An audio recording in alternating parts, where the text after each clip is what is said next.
ಆರ್ಥಿಕವಾಗಿ ಗಟ್ಟಿಗೊಳ್ಳುತ್ತಿರುವ ಯಲ್ಲೂರು ಗ್ರಾಮ ಪಂಚಾಯತ್ ಅಧೀನಕ್ಕೆ ಒಳಪಟ್ಟ ಗ್ರಾಮ ಪಂಚಾಯತ್ ಕಟ್ಟಡದ ತೀರಾ ಹತ್ತಿರದಲ್ಲೇ ಇರುವ ಸಾರ್ವಜನಿಕ ಸ್ಮಶಾನ ತೀರಾ ಹದಗೆಟ್ಟಿದ್ದರೂ ಗ್ರಾಮ ಪಂಚಾಯತ್ ಆಡಳಿತ ಸಮಿತಿಯ ನಿರ್ಲಕ್ಷ್ಯಕ್ಕೆ ಒಳಗಾಗಿ ಜನರು ನಿತ್ಯ ಸಮಸ್ಯೆ ಅನುಭವಿಸುವಂತಾಗಿದೆ.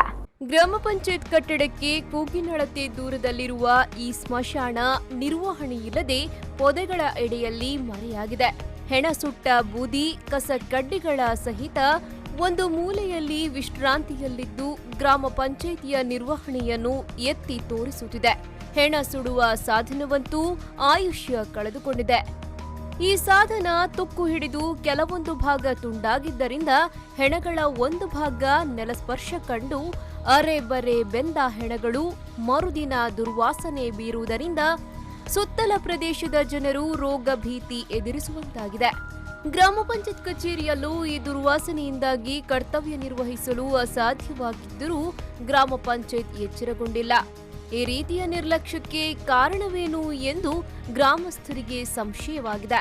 ಇನ್ನು ಈ ಬಗ್ಗೆ ಮಾತನಾಡಿದ ಯಲ್ಲೂರು ಗ್ರಾಮ ಪಂಚಾಯತ್ ಮಾಜಿ ಅಧ್ಯಕ್ಷ ಯಶವಂತ್ ಶೆಟ್ಟಿ, 1999ರಲ್ಲಿ ನಿರ್ಮಾಣಗೊಂಡ ಈ ಸ್ಮಶಾನ ನಿರ್ವಹಣೆಯಿಲ್ಲದೆ ಸಂಪೂರ್ಣ ನಾದುರಸ್ತಿಯಲ್ಲಿದೆ.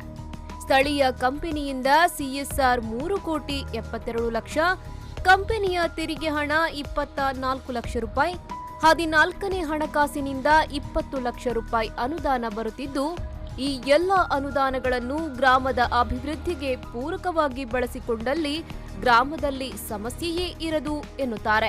ಈ ಸ್ಮಶಾನದ ಚೇಂಬರಿಗೆ ಪ್ರಾಯ ಆಗ್ತಾ ಬಂದಿದೆ. ಸಂಪೂರ್ಣ ನಾದುರಸ್ತಿಯಲ್ಲಿದೆ ಅಂದರೆ ಈಗಾಗಲೇ ಮೊನ್ನೆ ಒಂದು 2-3 ತಿಂಗಳ ಹಿಂದೆ ಒಂದು ಹೆಣವನ್ನು ಸುಡುವಾಗ ಸಾಧಾರಣ ಅರ್ಧ ಬಾಡಿಯು ನೆಲದಲ್ಲಿತ್ತು. ಕೊಳೆತು ನಾರುವಂಥ ಪರಿಸ್ಥಿತಿಯಲ್ಲಿ ಸ್ಮಶಾನದ ಹತ್ತಿರದಲ್ಲೇ ಗ್ರಾಮ ಪಂಚಾಯತ್ಗೆ ಬರುವ ಜನರಿಗೆ ವಾಸನೆಯಲ್ಲಿ ಹೋಗುವಂಥ ಪರಿಸ್ಥಿತಿ ತುಂಬ ಕಷ್ಟವಾಗುವಂಥ ಪರಿಸ್ಥಿತಿ. ಈ ಪರಿಸ್ಥಿತಿಯಲ್ಲಿ ನಾವು ಗ್ರಾಮ ಪಂಚಾಯತ್ನಲ್ಲಿ ಇರುವಾಗ ಅದರ ವ್ಯವಸ್ಥೆಯನ್ನು ಒಳ್ಳೆಯ ರೀತಿಯಲ್ಲಿ ನೋಡಿಕೊಂಡಿದ್ದೆವು. ಇಡೀ ಗ್ರಾಮದ ಜನರಿಗೆ ಗೊತ್ತಿದ್ದಂಥ ವಿಚಾರ. ಆದರೆ ಈಗ ಆ ಪರಿಸ್ಥಿತಿಯಲ್ಲಿ ಇದ್ದರೂ ಯಾರು ಹೇಳುವಂಥ ಪರಿಸ್ಥಿತಿಯಲ್ಲಿಲ್ಲ. ಅದರ ವ್ಯವಸ್ಥೆಯು ನೋಡುವಂತೆ ಹಾಗಿಲ್ಲ. Suresh Yermal, V4 News 24/7 Padubidri.